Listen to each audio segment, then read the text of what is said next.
Bem-vindos ao Papo de Estética, o podcast queridinho da estética brasileira. Nós estamos aqui com o primeiríssimo episódio da segunda temporada. Estamos estreando a nossa segunda temporada depois de uma primeira temporada de sucesso, com mais de 10 episódios gravados, e que nós gravamos no Estética de 2023. Agora nós voltamos para um outro congresso gigantesco aqui do Brasil, um dos maiores da América Latina também. Estamos no Estética em São Paulo, no stand da HTM, certo? Vamos passar os 3 dias de feira aqui, sábado, domingo e segunda, gravando vários episódios para trazer para vocês. Há uma nova temporada com novos convidados, alguns convidados que já passaram por aqui, mas a gente vai trazer de volta para, enfim, assuntos diferentes.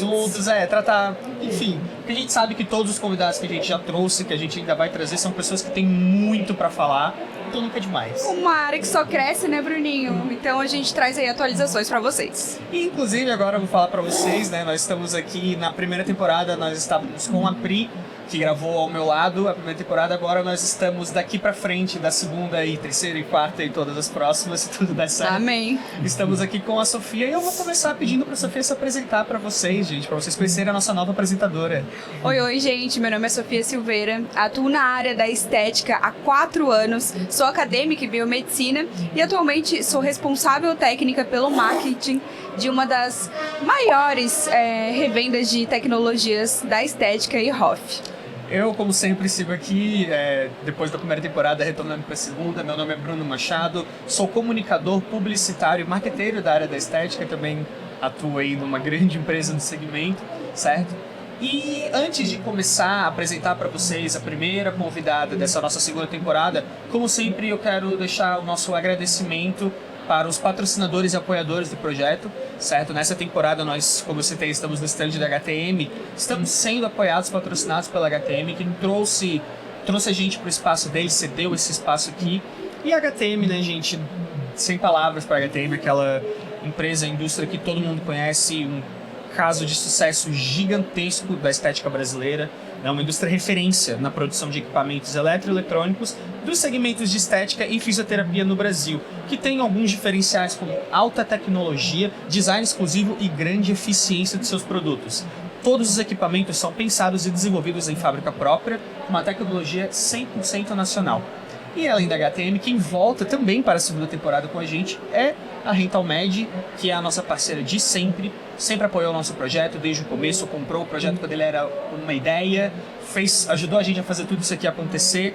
E a RentalMed também, uma das maiores distribuidoras de equipamentos para estética, medicina estética e Hoff do Brasil, uma empresa com soluções completas para os profissionais de estética. Então não tem só a venda de aparelhos, eles também trabalham com assistência técnica, com locação desses aparelhos e cursos de capacitação, profissionalização, enfim. Acho que um ponto importante também é trazer que a Rental tem o melhor pós-venda do Brasil, gente. Verdade. 5 estrelas no Google. Muito bem lembrado, ela só fez 5 estrelas no Google, com centenas de avaliações. Não é para qualquer um, né? A gente vê muitas vezes o incômodo que um processo de pós-venda pode ser, e com a RentalMed esse problema não existe. Não existe. Eu falar que tá resolvido, não tá resolvido, não existe. Mas então vamos passar para a nossa primeira convidada da segunda temporada. Vamos, estou ansiosa pelo que vem aí. Estamos aqui com Ana Júlia Graff. Eu quero começar pedindo para ela se apresentar para o pessoal que está aí assistindo a gente. Olá, eu sou Ana Júlia Graff, eu sou fisioterapeuta dermatofuncional há 12 anos. Tenho pós em gastroenterologia, nutrigenômica, nutrição e atuo com a estética integrativa, né? Eu fui a pioneira da estética integrativa nesse mundo aí da estética e é um prazer fazer parte. Obrigada, Sofia. Obrigada, Bruno. Obrigada pela oportunidade de poder trazer aqui mais conhecimento com vocês. A gente que agradece. É sempre uma honra estar junto de profissionais desde a primeira temporada e agora a segunda também. Tá com esses profissionais que a gente sabe que são referência no mercado e que entendem tanto. Então, mais uma vez, a gente que agradece. Obrigada. Já entrando então no assunto de estética integrativa, né? A tua clínica é a mais completa em recursos de estéticos integrativos. O que ela oferece? Fala pra gente. Então, a gente tem tudo na clínica de facial.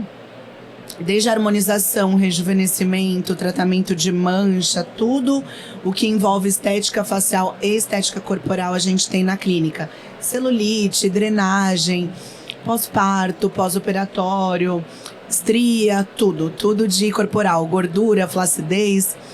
A gente faz capilar na clínica também e também rejuvenescimento íntimo. E a nossa clínica tem um diferencial na nossa cidade também, que é a parte integrativa com a soroterapia, com a suplementação, né?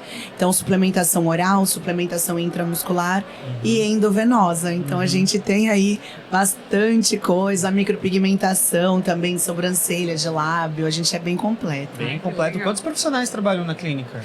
Nós somos em 11 ao todo. Somos em 11. Uma equipe bem grande, né? A gente tá numa casa de 2 andares lá na nossa cidade. E nós somos em 11 e eu dividi a minha equipe hoje, ela é bem especializada, cada um na sua área. Eu consegui fazer isso, né?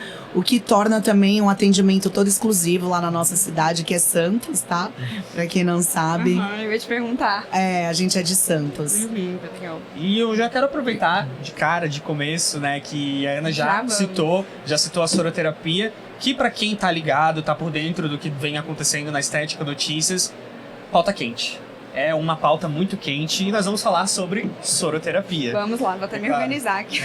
Então, saiu no Fantástico uma matéria bem sensacionalista sobre a soroterapia, a gente né? viu, a gente acompanhou, e não só no Fantástico, né? Logo depois, eu acho que essa matéria teve uma repercussão muito grande e saíram uns portais, muitas reportagens falando sobre, e também nessa mesma toada do que o Fantástico trouxe, né? Há algum tempo, alguns médicos já vêm criticando, né? Mas a palavra soroterapia muita gente confunde. Então existem profissionais que acabam prejudicando, né, a prática. Então, soroterapia, a terapia da beleza, falam, né? Mas quando eu falo soroterapia, eu falo de uma forma de mandar um ativo para o corpo, um nutriente. Isso pode ser pelo alimento. Isso pode ser por cápsulas, isso pode ser via pele. Então, a soroterapia é essa mesma suplementação, só que via soro. Então, isso já é comprovado há muitos e muitos anos aí, o benefício do nutriente para o corpo. E que já é muito feito na forma da suplementação, Exatamente. Né? Hoje, por exemplo, se você pegar uma gestante com anemia e ela cai no hospital, ela faz ferro. O ferro é uma soroterapia.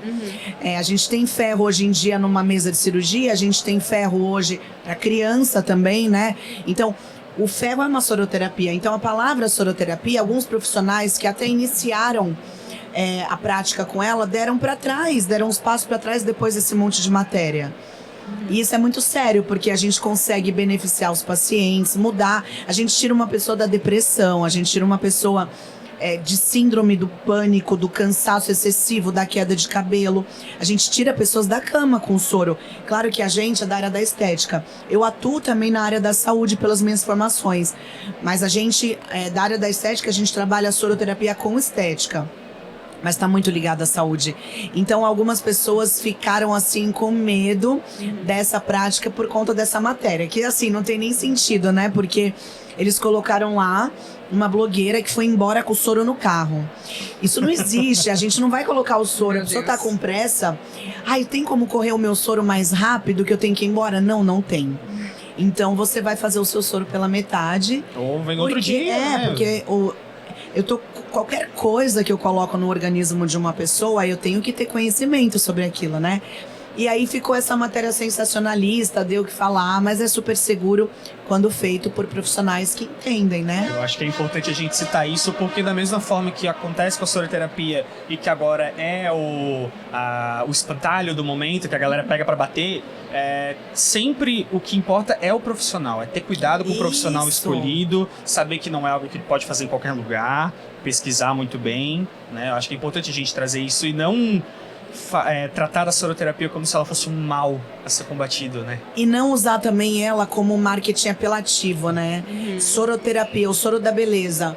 Tem soro para cabelo, tem soro para pele, não. Existe a individualidade de cada um, né? Então tem gente que o cabelo cai porque falta ferro, tem gente que o cabelo cai porque tá com excesso de hormônio, tem gente que o cabelo cai só porque passou por um estresse ou por uma cirurgia. Então, a gente precisa aprender a ler os exames laboratoriais, conhecer esse organismo, para depois montar um soro específico para aquela queda de cabelo, por exemplo, para aquela mancha. Tem pessoas que vão fazer alguns tratamentos, clareamento de mancha, e o soro ajudaria muito. Então, soroterapia, ele é individualizado, né? O que não pode é banalizar, senão tudo fica ruim. Eu tenho medo de fazer lipo e morrer. né? Porque não tem gente que a gente ouve, eu fui fazer uma lipo, morreu. Não, mas ali envolve muitas coisas até acontecer aquilo. Então é a mesma coisa, a soroterapia e qualquer coisa que a gente faça, né? Eu acho que é igual aquela polêmica do ozônio na época da pandemia, né? Aí muita gente ainda ficou tirando sarro com uma coisa que era muito séria, da mesma forma que agora é a soroterapia, só que eles não sabem os benefícios por trás disso, né? Eu sou muito fã do ozônio e sempre defendi, defendo até hoje. Muita gente até hoje ainda ri e fala mal sem saber nem um pouco do que é a terapia, então eu defendo com unhas dentes. E principalmente gente que é fora da área, né? No caso do ozônio aconteceu, eu acredito que tem tudo para acontecer com a soroterapia agora. A pessoa que não é da área da estética, às vezes que assim, ou que não é profissional, ou que não é paciente, não tá no meio de forma nenhuma, ela não ouve esses termos, e ela só vai ouvir esses termos quando sai uma matéria como essa. E daí a única imagem que ela tem é essa. E aí a gente, assim, é importante a gente falar sempre, porque eu acredito que uma hora isso vai mudar, mas a indústria farmacêutica é uma máfia, né? E ela influencia muito nas matérias. Tinha um programa até da Globo chamado por isso. Vocês lembram o programa da Globo de manhã? Sim. Eu fiquei, assim, horrorizada. Eu me revoltei quando eu vi falando bem do óleo de canola e mal do óleo de coco e da manteiga. Porque o óleo de canola, ele tem na composição dele uma composição muito semelhante ao óleo do motor de um carro. Só que neutralizado para vir para alimentação. E aí a matéria tava falando bem do óleo de canola. Por quê? Porque tem ali um interesse, né, da indústria. Então isso é muito grave, porque quem é leigo acaba acreditando nisso. E aí as pessoas recorrem a quem? A médicos. Se for um médico mais ultrapassado, mais condicionado só... aquela faculdade que ele fez, que também é patrocinada pela indústria farmacêutica, aí é só a gente olhar, né? E toda hora abre uma farmácia na esquina. Eu não vejo farmácia falindo, mas a gente vê aí outros estabelecimentos falindo. Então a indústria farmacêutica, ela é muito forte. Então eles tentam condicionar o ser humano a ficar doente. Isso é bem grave. Eu até vi recentemente, que eu fiquei bem chocada.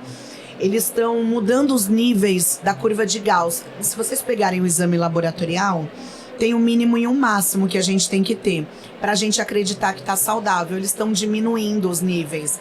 Então, exemplo, a vitamina B12, que antes era aceita 400, 500, eles vão abaixar para 300. Então, você vai olhar a sua em 300, vai achar que ela tá boa. Então, você não vai ver necessidade de suplementar. E isso faz com que a população acredite que está saudável e está doente. Para quê? Para consumir medicamento cada vez mais, né? E isso é grave. Então, existem os médicos convencionais, que são aliados aí à indústria farmacêutica.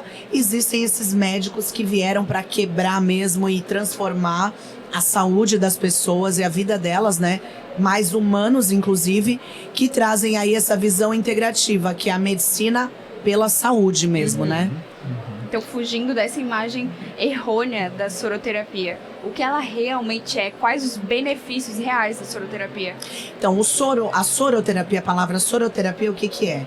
É quando eu coloco algum nutriente, aminoácido, vitamina, mineral, via soro. O benefício comparado, por exemplo, a uma cápsula é que o soro, ele vai imediatamente para a célula. Então eu pego uma pessoa que está com uma anemia, por exemplo, a anemia ela leva ao suicídio, né?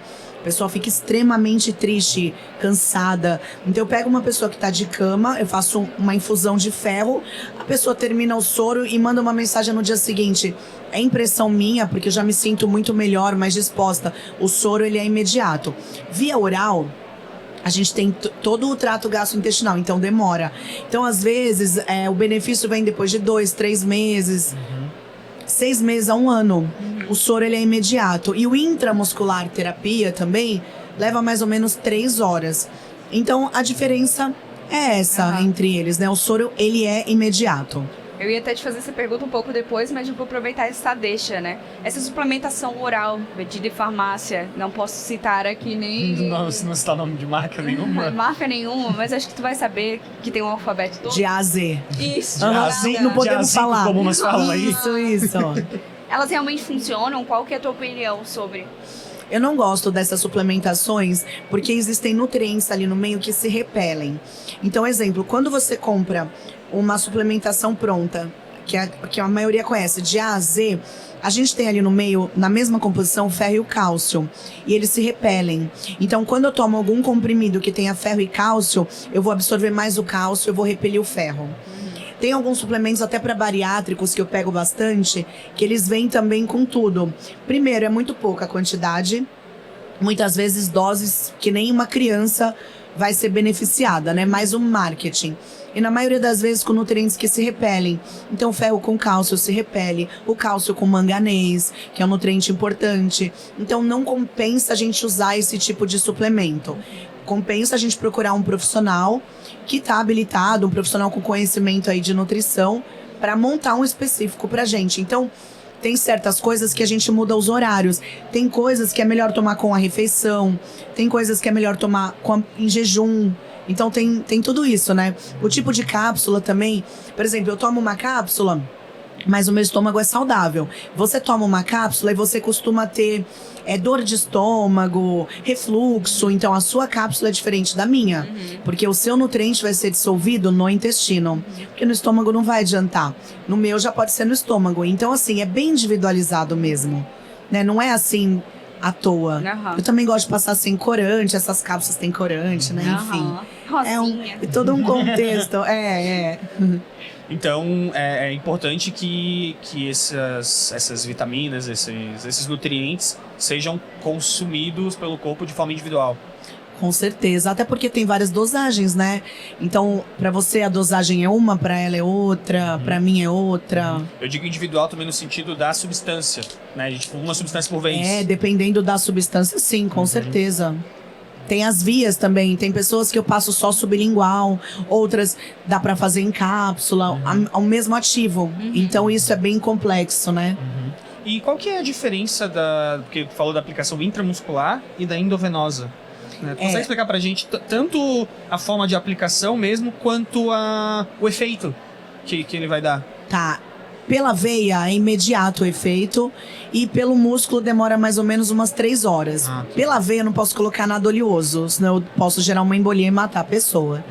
Mas pelo músculo eu consigo colocar ativos oleosos, então existem ativos que só via músculo.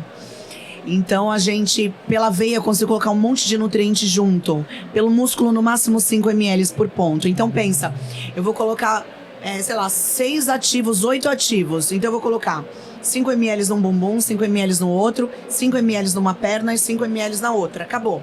São os locais que a gente indica de aplicação. Mas eu tenho muito ativo para aplicar. Eu faço no soro. Todos os que podem via soro. Fora a irritação que vai também causar, né, na cliente, várias picadinhas, assim, querendo ou não, é um pouco mais desconfortável. Né? A gente usa anestésico. A nossa aplicação não dói. Mas existem alguns ativos que não é interessante colocar no soro, que não é interessante colocar intramuscular, porque dói muito no pós. Então o zinco a gente não gosta, embora possa fazer intramuscular, a gente não gosta. O ferro tem uma chance de manchar muito grande. Então a pele, né? Vocês vão conhecer em algum momento alguém que tomou uma injeção de ferro e manchou. Pode ser aplicado, mas a gente prefere pelo soro. Então também tem isso. E com oral vocês trabalham também ou não? Eu também passo oral. Também bastante. Aí vai depender de cada um. O tipo de cápsula, se é sublingual, se é em papelzinho, orofilme.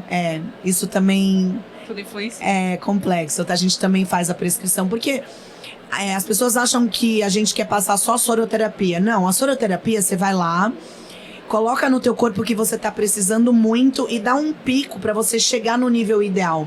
No dia a dia você vai dando pequenas doses, o que é o ideal para você fazer o ano todo. Né? Então, eu tenho soro disponível na minha clínica, mas eu tenho os meus orais que eu faço todos os dias também.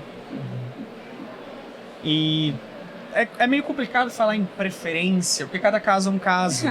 Mas entre esses 3 que a gente trouxe, não vamos falar em preferência, vamos falar em comum, talvez. Qual dessas 3 aplicações costuma ser mais comum lá na clínica? Para todo mundo que eu atendo que eu passo soro, eu passo oral. Mas o que mais sai na clínica é B12, ferro e ácido fólico. Eu acho que é o que todo mundo pergunta. O que mais sai é B12, ferro e ácido fólico, que a maioria das pessoas elas estão com essa deficiência. E se tu pudesse escolher só um, qual desses 3 tu escolheria? É que assim, o ferro ele anda junto com o ácido fólico, né? Tá cheio de gente com anemia por falta do ácido fólico e acha que é só o ferro. E a B12 é muito importante para tudo, para memória, para musculatura, para disposição. Talvez eu escolheria, se fosse fazer endovenoso, o ferro, que é o mais difícil de absorver. Escolhe um endovenoso para seguir com você o ferro. Os outros eu consigo passar via oral. Pronto. Dá para fazer isso. E uma dúvida, porque tu trouxe que esses 3 são os mais comuns a gente ver deficiência. Isso sempre foi assim? Quais são as causas disso acontecer? É alguma coisa de comportamento geracional? Ou sempre foi assim, uma deficiência natural do corpo? Como é que acontece isso? Essa pergunta foi boa, Bruno. Porque antigamente a gente absorvia mais, né? Só que hoje em dia a gente come muito industrializado, o que muda a permeação do intestino na absorção de ativos, então as pessoas ficam mais deficientes. O trigo repele os nutrientes, então o pão, a pizza, o salgadinho, né? Quase tudo tem trigo. E o açúcar também. O açúcar, ele é um veneno pro corpo. Então, exemplo, eu comi uma salada no almoço, de sobremesa eu vou tomar um cafezinho, eu coloco açúcar. Uma boa parte dos nutrientes dessa salada eu tô mandando embora. Então, o excesso de açúcar que as pessoas consomem, já hoje eu vejo desde criança, que eu tenho pavor, vai alterar nessa absorção. Então tem crianças com anemia, não porque não comem coisas saudáveis, mas porque ingerem muito açúcar. Nossa, eu já então tive é esse conjunto. Eu já tive convívio de criança de 2, 3 anos tomando refrigerante na mamadeira, gente. Então é desesperador. É desesperador. Daí se a gente... E chupando pãozinho, assim, bisnaguinha, com um aninho, eu quero morrer. Chocolate, eu olho aquilo e falo, não faz isso, pelo amor de Deus, né? Porque quando você altera o intestino, a permeabilidade, você altera também o tipo de bactéria desse intestino. Você vai criar uma criança ali mais cansada, com desenvolvimento mental mais baixo. Mais estressada? Mais estressada, com mais crise de ansiedade, até muitas vezes com depressão. Então envolve muito isso, né? Só falta informação, né? Que os pais também muitas vezes não têm culpa. É principalmente a alimentação, então? É a alimentação. E a gente vê como tudo está conectado, como tu trouxe isso da ansiedade e da depressão. A gente vive numa época em que nunca se teve tanto, né? Esses casos nunca foi tão alto quanto é hoje, ansiedade, depressão. E isso coincide também com as crianças que cresceram a partir da época em que nunca se comeu tão mal, né? Que foi a gente tem uma época ali de que começa a crescer isso nos mercados, enfim, de comida industrializada, por aí, N motivos. Um acesso mais fácil, porque é uma comida mais barata também. Acho que é importante a gente citar isso, né? E com muito mais acesso também. É muito mais fácil encontrar esse tipo de coisa no mercado, então faz muito sentido que tudo isso esteja acontecendo por causa da alimentação. E tá tudo muito prático, né? Preparar comida exige um certo tempo. Então a comida mesmo em si ela é saudável. Arroz, feijão, legumes, verdura e a proteína é super saudável. O ovo é extremamente saudável. A comida em si é saudável, mas preparar a comida com as pessoas hoje em dia, homem e mulher trabalhando muito, é mais fácil pegar tudo prático. Então eu tenho pacientes lá na clínica que falam, eu almoço comida, mas eu janto lanche, que é mais prático. Aí pronto, aí eu falo, lanche, meu Deus, o pão, o trigo, né? Preparar até um omelete com bastante substância ali saudável é mais demorado do que colocar umas coisas no pão e já comer. Então esse acesso facilitado, tudo que é prático, também a maioria não faz bem. Janta pipoca. A pipoca em si é saudável. Ainda é boa. Aí enche de óleo e sal. Não, o sal é saudável. O sal, as pessoas têm um preconceito com sal. O sal é saudável, ele não aumenta a pressão. Tem essa imagem. O culpado não é o sal da pressão. O culpado, o que aumenta a pressão é o açúcar e a farinha. Porque quando pega uma pessoa com pressão alta, fala pra ela, você tirou o sal? Tirei. Sua pressão baixou sem remédio? Não. Mas você come trigo e açúcar como?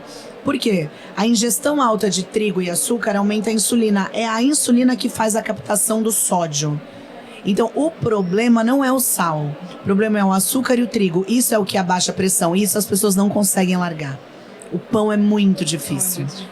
Mas isso aí é uma conversa longa, né? Eu tomo água com sal. A minha água o dia inteiro para hidratar é com sal. Sério? Para hidratar, porque ela tem eletrólitos. O problema não é o sal. Então, é o açúcar e o trigo. Então a pipoquinha que a Sofia falou tá liberada. Não, a pipoca tá liberada. Não a de micro-ondas pronta. Ah, não, isso aí não. A pipoca feita na pipoqueira ali, sem óleo, com Sem água, óleo. né? Pronto. Tá, já me tira uma dúvida agora pessoal, né? Água com gás faz mal? Não, água com gás não faz mal, pode tomar à vontade. A gente libera o gás na respiração. Ai, que bom. Não faz mal. É meu vício. Nossa, mas eu fiquei muito curioso com essa água com sal, tá? É porque o sal, ele tem eletrólitos. E aí ele faz a gente hidratar. A gente precisa do sódio para trazer o líquido, a água para dentro da célula.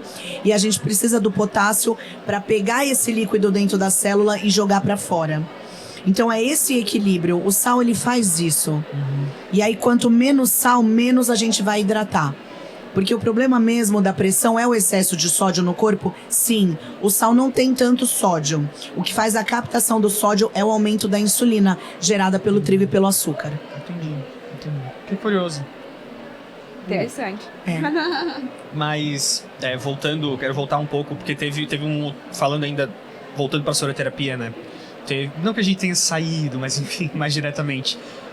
Teve um caso também que a gente viu recentemente, que eu queria te perguntar se tu ficou sabendo, se tu viu, porque tu trouxe a questão de que tem certos nutrientes, que é oleoso, que tu falou, se não me engano, que não pode ser aplicado endovenoso, é isso? Isso. Teve o caso que a gente viu recentemente até de um deputado, do deputado Carlos Alexandre, que ele teve em alguma dessas matérias, se eu não me engano, que ele foi internado por causa de uma intoxicação em função da Foi o soroterapia. do cromo. Foi um que tomou muito cromo, que acho que passaram muito cromo, não sei. Eu não cheguei a ver o que era. Intoxicação pelo quê? Porque assim... Onde eu li não... Aí é que tá, onde eu li não falava, assim, então só... Então, a matéria intoxicação de incompleta, soroterapia. sensacionalista. Eu vou ser bem sincero, eu recebo muita coisa. Aí eu olho, eu falo, desculpa, eu não vou nem ler certas coisas, porque como eu tô nesse meio, vejo, né, falta muita informação nesse ponto. Então, intoxicação pelo quê?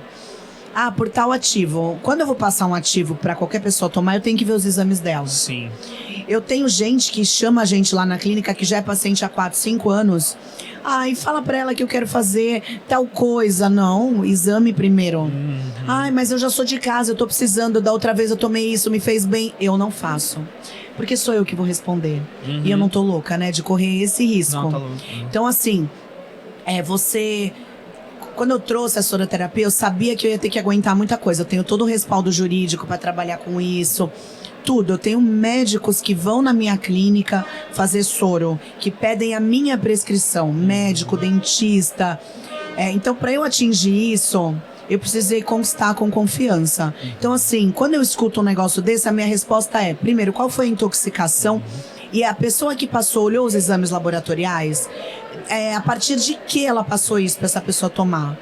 Né? Então, outro dia uma paciente veio, eu não posso fazer a vitamina D porque eu tive cálculo renal e o meu rim quase parou e tal, e eu tava no médico, um louco aí, tomando vitamina D.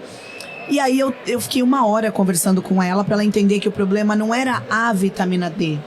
Era a falta de um outro nutriente que não foi passado junto. Então, assim, é muito complicado essa área. Né? Eu até ministro curso disso, eu falo muito disso. E eu bato muito na tecla disso, da importância do conhecimento antes de sair fazendo. Pois é, a gente ia ressaltar isso, né? Por isso que é muito importante ressaltar que a técnica precisa ser feita por profissionais que sabem do que estão fazendo, né? Isso. Acho que também, a Ana já citou mais de uma vez hoje essa questão dos exames. Sim. Né? Tem que fazer. Tem que olhar os exames e tem que acompanhar. Porque Eu vai se olho... basear no quê, né? Só pelo que ela tá falando, tem que ver o que tá precisando ali de fato. E tem que ser recente. Por exemplo, a gente tá em abril. Eu tenho exame aqui de novembro. De novembro. Em novembro você tava com essa deficiência. Você suplementou de lá pra cá? Não. Então vamos suplementar. Não, às vezes o estresse, ele altera muito a parte metabólica. Então é exame laboratorial de pelo menos 2 meses. Suplementa. Dependendo do que for fazer daqui a 30 dias, pede exame de novo. Daqui a 60 dias de novo, eu falo, olha, tem plano de saúde, é pra usar. Então, vamos usar. E aí a gente fica em cima acompanhando. E às vezes até tem umas... Pode acontecer, é uma dúvida minha, pode acontecer de a pessoa tá com uma queixa, só que não necessariamente isso vai dizer pra gente qual que é a deficiência, né? Porque várias deficiências podem resultar no mesmo sintoma, né? Tem algumas pessoas que correlacionam. Se você tá cansado, você falta isso. Não sei o que, falta isso. Não é assim que funciona. Foi nesse sentido não que eu quis dizer. Não. E é justamente isso que muitas vezes a técnica é manchada, né? Por esse tipo de profissional, infelizmente. Infelizmente, porque pelo que a gente pesquisou, né? A soroterapia dá resultados muito bons para quem realmente sabe do que está fazendo. Isso. E também eu acho importante, como tu também já citou lá no comecinho, que profissionais que tu conhece sai uma matéria como essa e ficam com medo, param de usar o nome.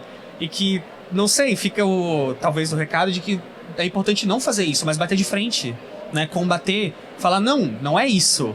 Eu acho que o conhecimento é a primeira arma que você tem até pra você poder questionar, pra você poder se defender.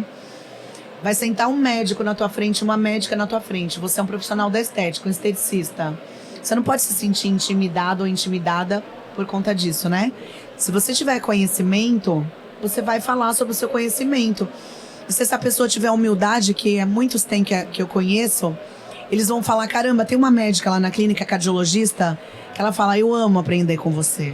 Nossa, eu adoro. E a gente ajudou ela até num caso pessoal dela de saúde. Então, é importante esse conhecimento, né? E o respaldo jurídico também, para ninguém dizer que você não pode fazer. Porque quando alguém falar, você não pode fazer, você fala, me documenta isso então. Fala que eu não posso fazer por e-mail. O teu médico falou que eu não posso fazer. Eu preciso que ele documente isso por e-mail. Eu já falo isso na hora. Isso é grave e eu vou entrar contra ele se realmente ele documentar. Mas eu preciso disso documentado. Se eu uso essa palavra, a pessoa já... Opa, porque a gente tem respaldo jurídico para isso, né? E aí a gente tá, graças a Deus, tudo dentro da lei. Lá na clínica. Uma dúvida que eu fiquei, mas enfim, a gente foi levando, mas ficou a dúvida que eu quero tirar. Quando a gente trouxe do caso, tu falou do cromo. O que acontece? O que pode acontecer? Por que isso veio na tua cabeça? Eu ouvi falar que teve alguém que teve intoxicação por cromo. Eu não sei o quanto deram de cromo nele, mas a gente não pode encher a pessoa de nutriente. Falam muito aí, cuidado com o excesso. Tem algumas vitaminas que a gente consegue dar bastante, outras não. Eu ouvi falar nessa intoxicação por cromo. Então a gente tem alguns tipos de intoxicação. A gente nunca teve na clínica porque a gente faz tudo dentro da normalidade, mas eu ouvi falar nesse caso que alguém teve algum problema, foi parar na UTI por conta de intoxicação com cromo. Eu não sei o quanto de cromo essa pessoa tomou, mas tem que tomar cuidado até com isso, mineral, aminoácido. O que o cromo faz? O cromo, ele atua na saciedade, né? Então, e ele é importante na cicatrização também. Então, um exemplo, vai fazer uma cirurgia plástica, é interessante a gente olhar como que tá essa parte de cicatrização. Então, o cromo, ele atua na cicatrização, na recuperação do tecido. E aí, quem que costuma ter cromo baixo? Quem tem diabetes tem o cromo baixo. Quem tem muita fissura por doce também tem o cromo baixo. O teu problema é doce? Vamos suplementar cromo. Mas assim, o cromo, eu preciso avaliar também a vitamina C, que anda junto. Então, normalmente, a gente pede exame de vitamina C. E aí a gente dá pequenas doses semanais. Eu não sei quanto que deram para essa pessoa para chegar nesse nível. Entendi. Justamente já entrando nessa questão de cicatrização, sobre pós-operatório. Por que existe tanta intercorrência pós-operatória? Por causa do cirurgião, por causa do procedimento, por causa do cuidado da cliente-paciente depois do procedimento, porque a gente vê que a gente viu no teu Instagram assim, casos incríveis de resultados, mas muito... Que também chocaram antes da gente ver o resultado, A gente tem né? muitos que a gente nem posta, Eu imagino o que deve passar por lá. Então, eu queria muito saber, muito mesmo, como até profissional da área, por quê? Por que isso acontece? Então, vamos falar em primeiro lugar, a culpa é do médico? Depende do médico. Tem médico que é carniceiro? Tem, mas assim, normalmente quando tem, ele fica pouco tempo em evidência, já é caçado, já é denunciado, mas tem. Mas assim, eu colocaria isso lá em último da lista. O organismo da pessoa, ele diz muito sobre o pós-operatório, né? O cirurgião plástico, ele avalia se você tem risco cirúrgico. Então, será que a Sofia quer fazer uma lipo? Existe o risco da Sofia morrer na mesa de cirurgia? Pede aqueles exames básicos pré-operatórios. Não existe. Ela tá dentro da normalidade, então vamos operar a Sofia. Mas a tua resposta do corpo depende de como teu organismo tá. Todas as intercorrências que tem no pós-operatório, necrose, deiscência, mancha, seroma, muita flacidez.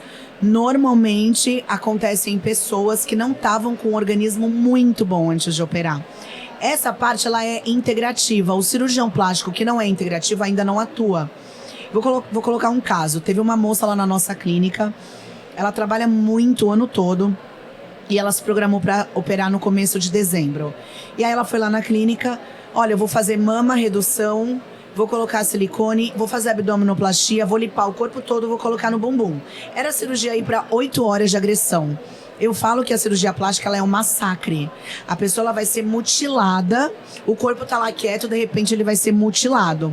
O que a gente espera desse organismo? Que ele receba essa agressão toda e ele se recupere bem e lindo. No caso dela, quando eu olhei os exames, eu falei, você não tem a menor condição de fazer essa cirurgia agora, porque você tá cheia de deficiência. Ela falou, mas eu vou fazer, porque eu me programei para essas férias. Eu falei, mas a gente não tem tempo de melhorar a sua situação em um mês. No caso dela, era diabetes. O diabetes eu não resolvo em um mês, eu resolvo de 3 a 4 meses. Eu resolvo uma anemia em um mês, eu resolvo um problema mais leve no fígado, uma gordurinha às vezes no fígado eu resolvo, eu melhoro. Diabetes em um mês, não. E ela estava diabética, por alimentação ruim. Não, mas eu vou ter que ir agora. Eu falei, bom, tudo bem. Aí deu deiscência, perdeu uma parte do mamilo, da areola, deu deiscência, abriu, né? Deiscência quando abre e não fecha. Aí o médico, a gente quer morrer quando o médico vai lá e ressutura. E a gente fala, não tá conseguindo cicatrizar, vai fechar de novo, calma.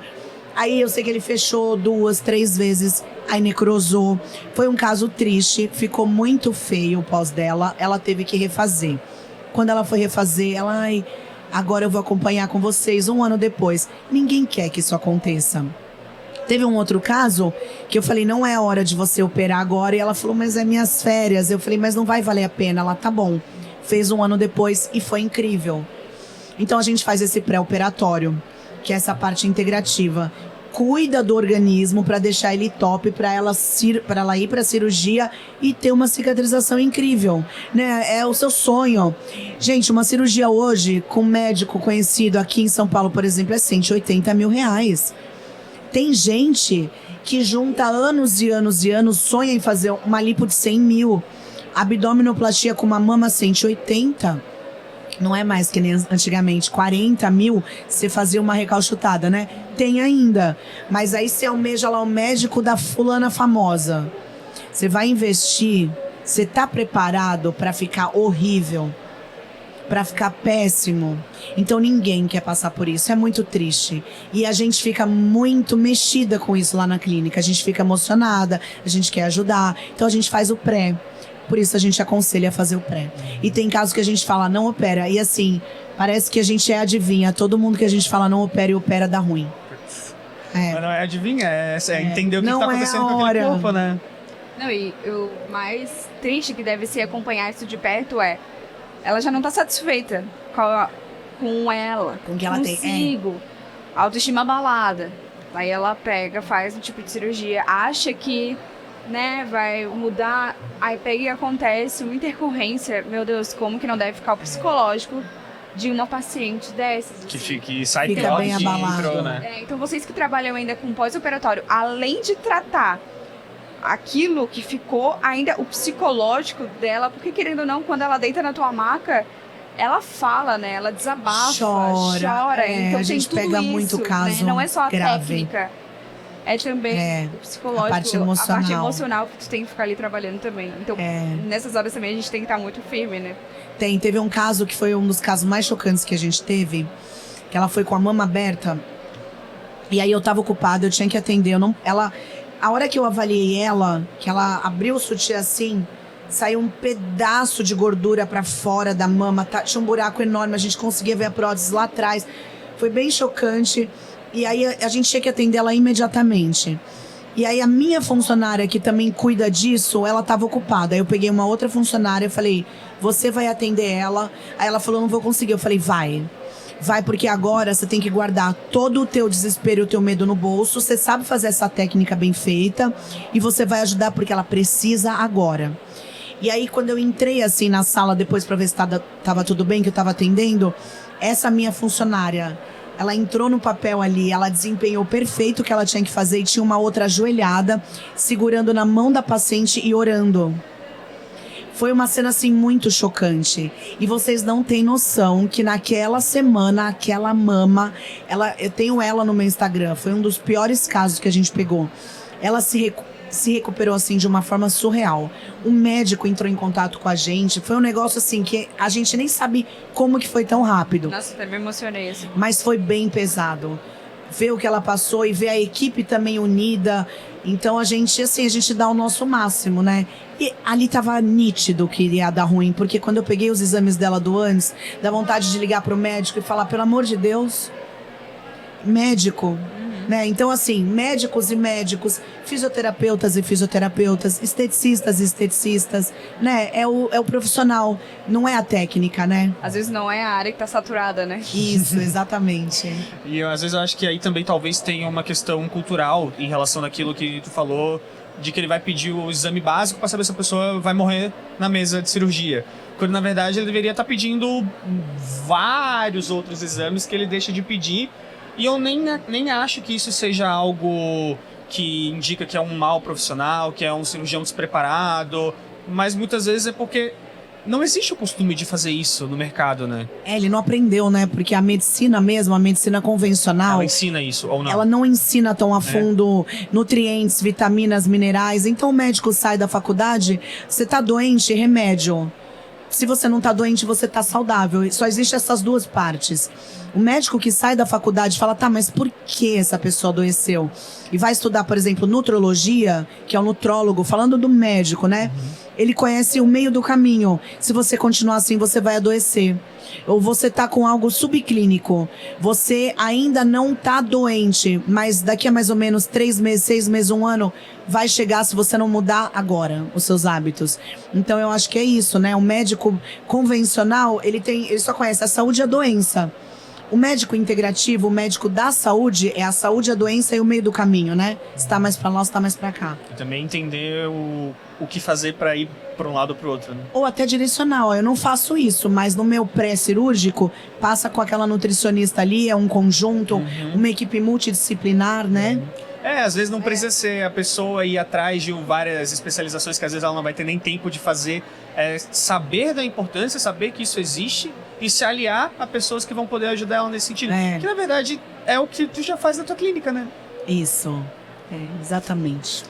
Gente, estamos aqui contando o horário. Infelizmente, mais uma vez, como já aconteceu na primeira temporada, feira, aquela correria, enfim, horários. É muito bom conversar contigo, Ana, trazer esse assunto que, além de estar em alta, é um assunto que a gente tem que desmistificar, né? Então, começar a temporada nesse assunto, nesse pé, é muito importante, né? E aproveitar mesmo esse assunto para quem talvez só tenha visto o lado sensacionalista, saber que, calma lá, talvez não seja bem assim, né? Mas antes da gente encerrar mesmo, a gente sempre tem um espaço aqui de praxe desde a primeira temporada, de caso tu queira deixar algum recado aí pro pessoal que tá escutando a gente, uma mensagem, spoilers, um spoiler de alguma coisa que vem por aí, divulgar algum projeto, divulgar a tua clínica, enfim, fica à vontade, o espaço é todo teu.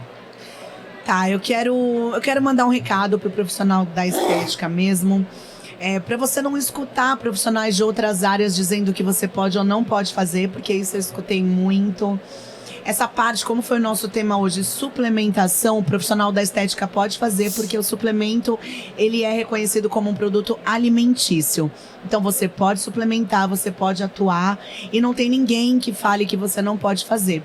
Você só precisa ter os meios jurídicos. É um mundo que não tem época do ano. Então a sua clínica, se você faz essa parte integrativa, você vai ter paciente o ano todo, o cliente, e vai se destacar. E se na sua cidade não tem ninguém que faça, seja você o primeiro.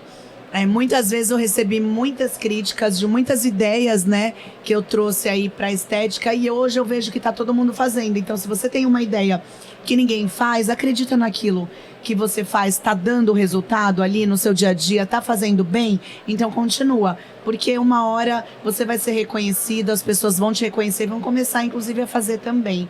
Então é isso, voe às vezes com as suas próprias asas, né, e não dependa só das críticas dos outros, porque eu fui muito criticada nessa área, E eu bati o pé e fui me aperfeiçoando, estudando para chegar até aqui. Ana, incrível. Antes de encerrar o nosso papo, a gente tem um presentinho do Papo de Estética do nosso querido podcast pra você. Olha como a gente tá Obrigada. chique nessa segunda temporada, Olha, gente. Agora a gente Ai, tem a que nossa linda. canequinha pra dar de presente para os nossos convidados. Obrigada. Amei. Então, Obrigada, a gente Sofia. espera que- Obrigada, Bruno. Toda vez que você tome seu cafezinho, lembre da gente. Com certeza. Obrigada, gente. Quero deixar aqui o meu agradecimento à Ana Júlia por ter participado com a gente, por ter conversado, trazido todo esse conhecimento que vocês tenham anotado, porque foi muita informação, foi rápido, mas foi muita informação, certo? Agradecer também você que está aqui assistindo a gente, que voltou ou que está conhecendo o papo agora nessa segunda temporada. A gente fica muito feliz de ter você aqui, tudo isso é por vocês.